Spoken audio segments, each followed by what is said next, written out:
Et gros plan, tout d'abord sur les Lions du Sénégal. Cher à Mamadou Niang, notamment, on peut les placer en Leroy sur la liste des ultra favoris, sans qu'il y ait grand monde pour nous contredire. En atteste les résultats depuis la dernière Coupe d'Afrique des Nations. 20 matchs depuis la CAN 2023, 15 victoires. Pas ça des gros morceaux, vous allez être d'accord avec moi, Claude, cette fois. Le Cameroun, l'Angleterre ou encore le Brésil.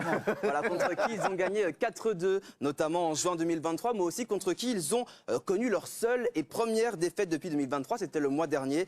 Mis à part ça, c'est une vraie machine, le Sénégal. Vous le voyez, 44 buts marqués depuis la CAN 2023. C'est 2,2 buts par match en moyenne. On a du spectacle avec le Sénégal, qui est ultra solide aussi en défense. Vous voyez, avec seulement 8 buts encaissés depuis la CAN 2023. Beaucoup plus impressionnant que le Nigeria. Hein. Ah ben, Ces excellents résultats, Claude, sont-ils dus tout d'abord à la transition réussie entre Aliou Cissé et Pape Thiaw? oui, je pense. Aliou avait bien mis tout ça en marche, en ordre de marche pendant longtemps. On n'a jamais compris pourquoi il ne bénéficiait pas d'une ferveur populaire derrière lui comme ça, puisqu'il a quand même amené ce pays à être champion d'Afrique. C'était absolument incroyable. Mais bon, ça n'a pas bien marché et tout. Et Pape Thiaw, lui, est beaucoup plus populaire. L'équipe elle est rafraîchissante aussi. Elle joue bien. Il n'y a qu'à revoir les stats. Et c'est, avant le Nigeria, le deuxième grand favori derrière le Maroc pour moi de cette Coupe d'Afrique des Nations.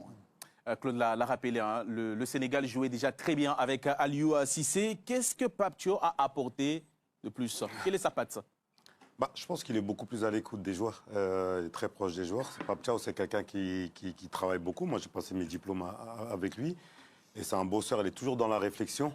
Il va toujours vers les joueurs pour voir ce dont ils ont besoin, mais il les responsabilise beaucoup aussi. Il ose surtout, il n'hésite pas à lancer les jeunes quand il faut les lancer, à leur faire confiance. Il leur donne beaucoup de responsabilités et de confiance.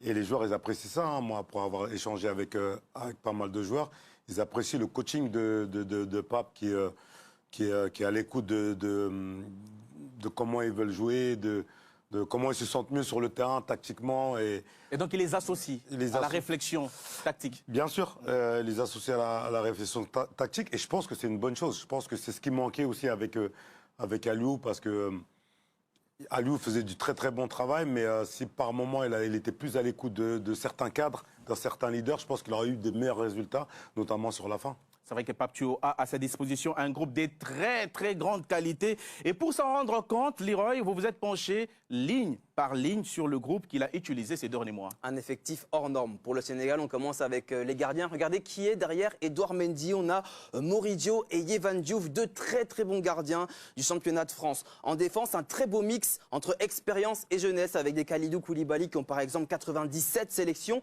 des joueurs confirmés comme Niakate et puis d'immenses talents en devenir comme Mamadou Sarr qu'on a reçu très récemment sur ce plateau. Même chose au milieu de terrain avec Pape Matar Sarr notamment, Lamine Camara qui incarne la jeunesse, Idrissa Gueye l'expérience et puis Pape Gueye qui est un peu le lien entre les deux. L'inquiétude, c'est Habib Diarra opéré à l'aine il y a très récemment, mais qui est revenu et qui a reproduit la course cette semaine, qui a repris la course pardon cette semaine. Et vous le voyez, l'autre doute, c'est pour Ismaïla Assar touché à la cheville. Sa canne n'est pour l'instant pas remise en question, mais de toute façon, quand on regarde le vivier offensif sénégalais, on n'a pas d'inquiétude. Hein. Les buteurs, Sadio Mané, Boulaye Dia, Habib Diallo ou encore Jackson, et puis les feux volets, Mbaye ou encore Iliman Ndiaye qui flambe en première ligue avec Everton.